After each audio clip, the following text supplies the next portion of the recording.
بسم اللہ الرحمن الرحیم۔ السلام علیکم ورحمۃ اللہ وبرکاتہ۔ میں ہوں سید بابر شاہ گیلانی۔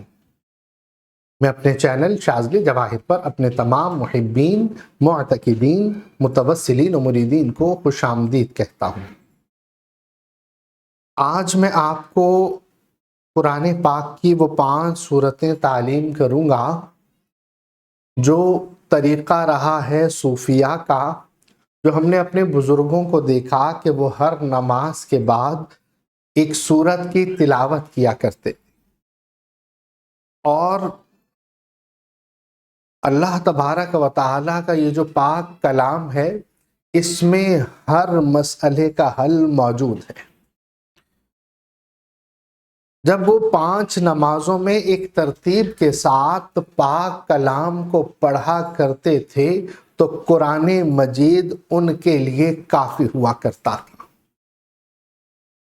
بات صرف یہی ہے کہ درس قرآن اگر ہم نے نہ بھلایا ہوتا، یہ زمانہ نہ زمانے نے دکھایا ہوتا، وہ معزز تھے زمانے میں مسلمان ہو کر اور ہم خوار ہوئے تارک قرآن ہو کر۔ خدا کی قسم، اگر ہم قرآن کو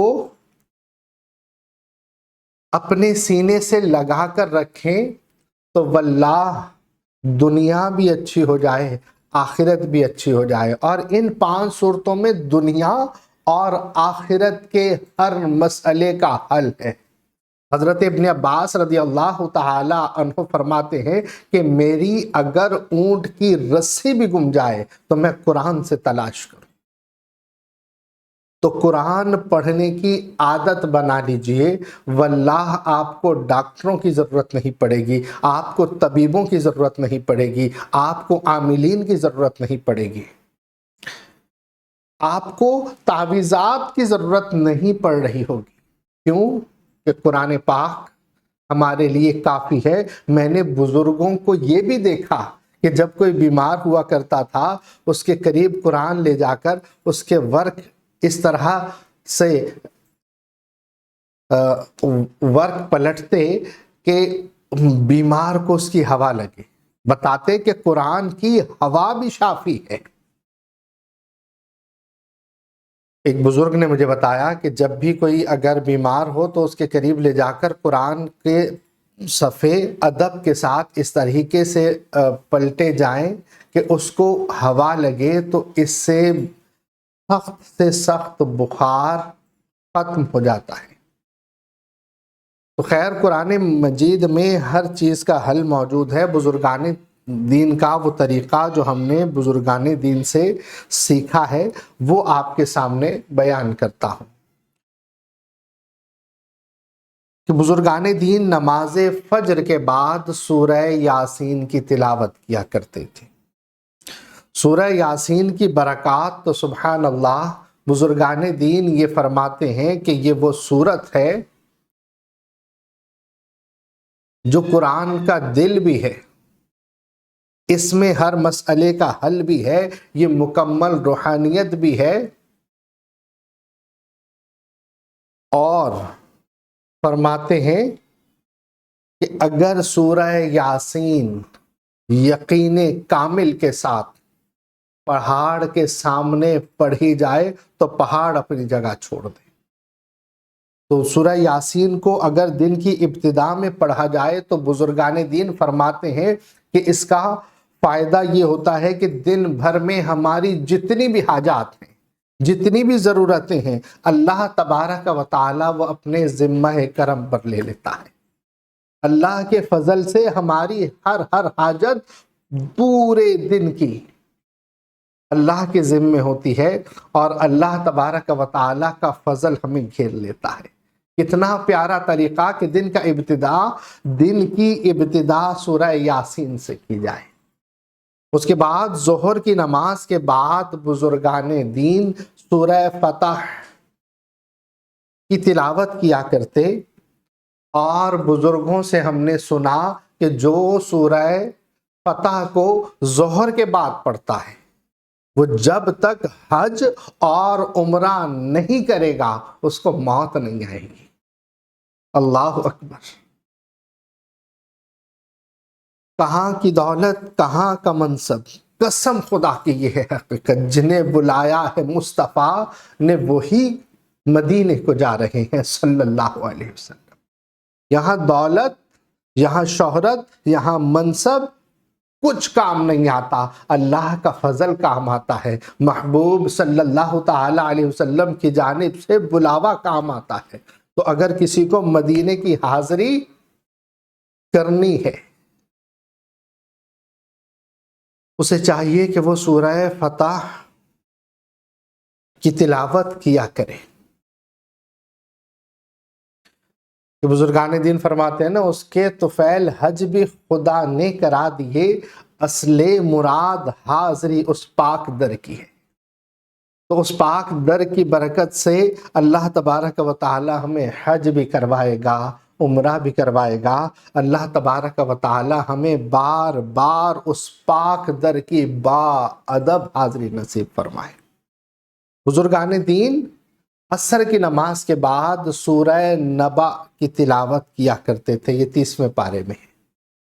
بزرگان دین فرماتے ہیں کہ اللہ تبارک و تعالی اس شخص کو جو سورہ نبا عصر کی نماز کے بعد تلاوت کرتا ہے، اسے روز محشر کی سختی سے محفوظ کرے گا۔ روز محشر جب سورج سوا نیزے پر ہوگا، زمین تانبے کی تپتی ہوئی ہوگی،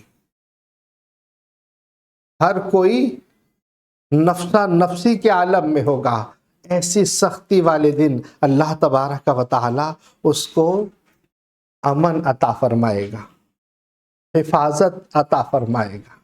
سورہ نبا اس کو محشر کی سختیوں سے محفوظ رکھے گی۔ اور نماز مغرب کے بعد ہم نے اپنے بزرگوں کو دیکھا کہ وہ سورہ واقعہ کی تلاوت کرتے ہیں۔ حدیث میں بھی سورہ واقعہ پڑھنے کی بے حد تاکید کی گئی ہے۔ فرماتے ہیں نبی پاک صلی اللہ علیہ وسلم اپنی خواتین کو سورہ واقعہ حفظ کروا دو کہ یہ محتاجی سے بچانے والی صورت ہے، یہ رزق کی فراوانی والی صورت ہے، اس صورت کو پڑھنے والا کبھی محتاج نہیں ہوگا۔ جو شخص رزق کی تنگی کا شکار ہے، سورہ واقعہ پڑھنا شروع کر دے، پہلے دن ہی فرق پڑے گا۔ جو شخص یہ کہتا ہے کہ اس کی دکان پر کسٹمر ہے ہی نہیں، وہ سورہ واقعہ پڑھنا شروع کرے، پہلے دن ہی اس کو فرق پڑنا شروع ہو جائے گا۔ یہ میں نہیں کہتا، یہ نبی پاک صلی اللہ علیہ وسلم کا فرمان کہ یہ محتاجی سے بچانے والی صورت ہے، رزق کے لیے بہترین ہے سورہ واقعہ۔ آپ پڑھ کر دیکھیے، اپنا معمول بنا لیجئے کہ مغرب کی نماز کے بعد آپ سورہ واقعہ پڑھ لیں۔ بزرگان دین فرماتے ہیں کہ جو شخص یہ پڑھے گا، اللہ تبارک و تعالی اس کی روزی کا انتظام غیب سے فرمائے گا۔ یہ بزرگان دین نے فرمایا بھی، تجربہ بھی، احادیث میں بھی اس کا ذکر ہے، تو سورہ واقعہ کو ضرور پڑھیے گا، نماز مغرب کے بعد ضرور پڑھ لیں۔